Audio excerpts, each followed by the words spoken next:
Hello बच्चों, चलो शुरू करते हैं आज की कहानी। आज की कहानी है जंगल में चुनाव। हैरान हो गए? जंगल में भी चुनाव होता है। तो कहानी कुछ यूँ शुरू होती है। एक बार एक बकरी और उसका मेमना जंगल के रास्ते से जा रहे थे। रास्ता बहुत तंग था।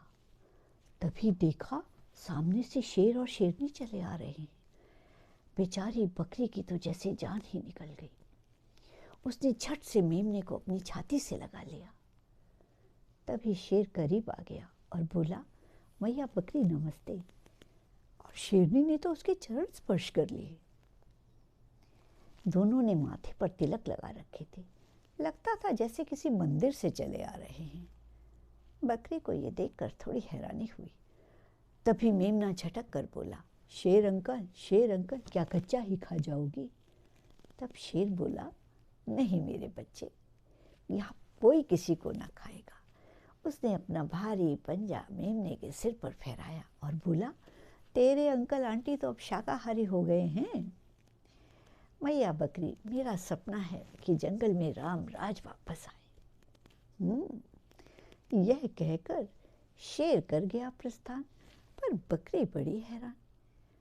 ये शेर किसी पर रहम खाने वाला है। लगता है 5 साल हो गए, जंगल में चुनाव आने वाला है। बकरी आगे चली तो देखा शेर के बड़े बड़े पोस्टर लगे हुए हैं।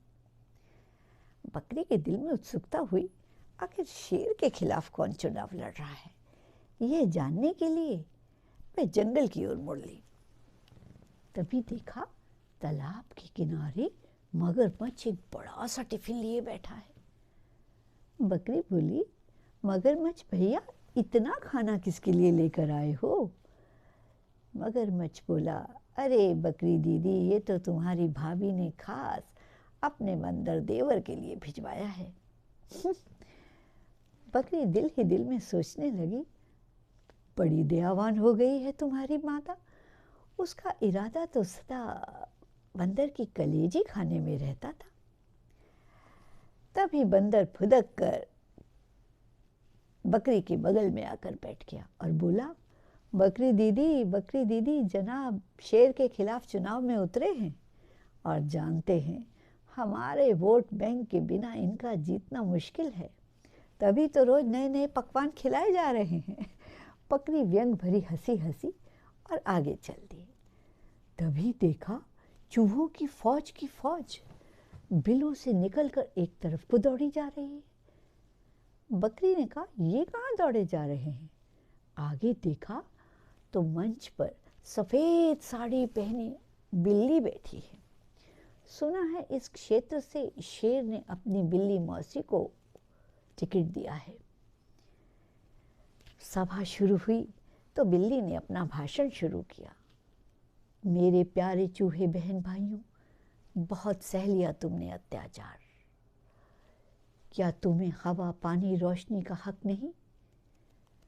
यदि हमारी सरकार आई तो तुम्हारे लिए पक्के घर बनवाए जाएंगे और वह जो गोदामों में जा जाकर तुम बोरियां कुतरा करते हो वह भी बंद। राशन सप्लाई आपके घरों में होगी। और हमने एक विशेष बात आपके लिए चुनावी घोषणा पत्र में रखी है। यदि हमारी सरकार आएगी तो आपके क्षेत्र को चील मुक्त घोषित किया जाएगा। इतना कहना था कि चूहों की खुशी का ठिकाना ना रहा। उछल कूद करने लगी, बिल्ली की जय जयकार करने लगी। बिल्ली हाथ हिलाते हुए नए चुनावी सभा के लिए रवाना हो गई। बकरी इन चूहों को देखती रही। जानती थी कि ये बहुत भोले हैं, ये नादान हैं, नहीं जानते इनके क्या खूंखार इरादे हैं। तभी बकरी की नज़र आसमान पर पड़ी। देखा उल्लू, चमगादड़, चील सब एक तरफ को उड़े जा रहे हैं। आसमान जैसे पटा पड़ा है इन सब से। ये इतनी भीड़ कहाँ जा रही है? तभी पता चला कि बगल में सियार की सभा है। बकरी ने सोचा कि चलो सुनते हैं सियार बाबू क्या बातें कर रहे हैं। सियार ने अपनी चुनावी घोषणा पत्र पढ़ना शुरू किया। मेरे प्यारे चमगादड़ व उल्लू बहन भाइयों, बहुत समय से आपकी ये एक मांग है कि रात को लंबा कर दिया जाए और दिन की अवधि घटा दी जाए। जैसे ही हमारी सरकार आएगी, हम आपकी यह मांग पूरी करेंगे। इतना सुनना था कि चमगादड़ और उल्लू जोर जोर से तालियां बजाने लगे और चीलों के लिए विशेष चूहों की सप्लाई की जाएगी। उनके घरों में ही उनकी डिलीवरी होगी। वाह! चूहों से कहा गया चील नहीं होगी और चीलों से कहा जा रहा है चूहा सप्लाई में ढील नहीं होगी। वाह रे तुम्हारे चुनावी वादे। बकरी का यह देखकर दिल बैठ गया। वह दुखी मन से अपने घर की ओर चल पड़ी। तभी उसने देखा कि उसके बेड़े में तो नया ही हंगामा मचा है।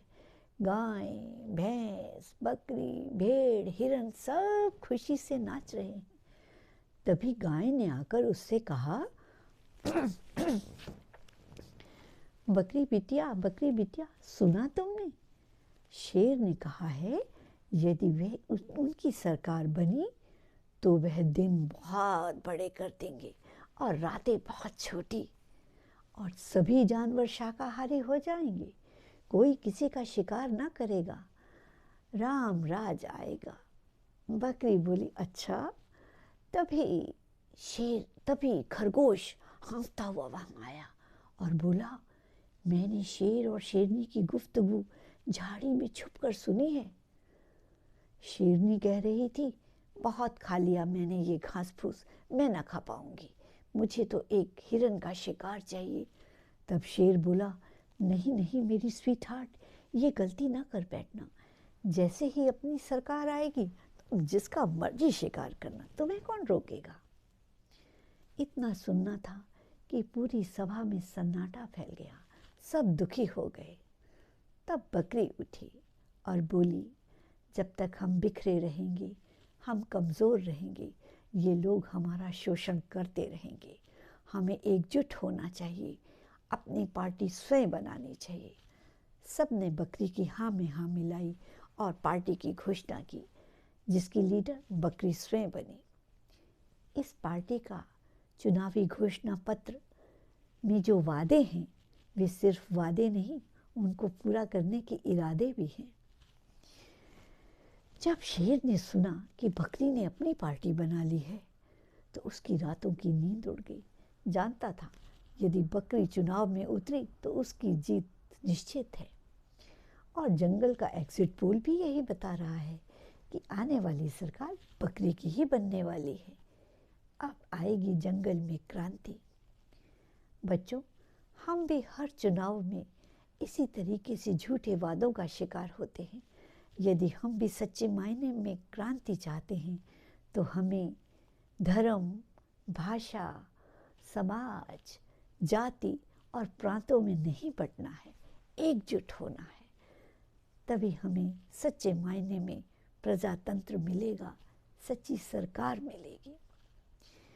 बच्चों, ये व्यंग भरी कहानी मैंने एक हास्य रस कवि श्री अशोक चक्रधर की कविता से प्रेरित होकर आप लोगों के लिए बनाई है।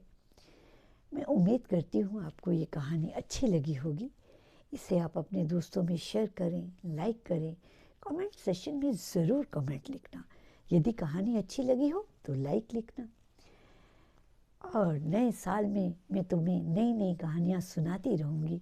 मेरी कहानियाँ सुनने के लिए मेरे चैनल को सब्सक्राइब ज़रूर करना। Thank you.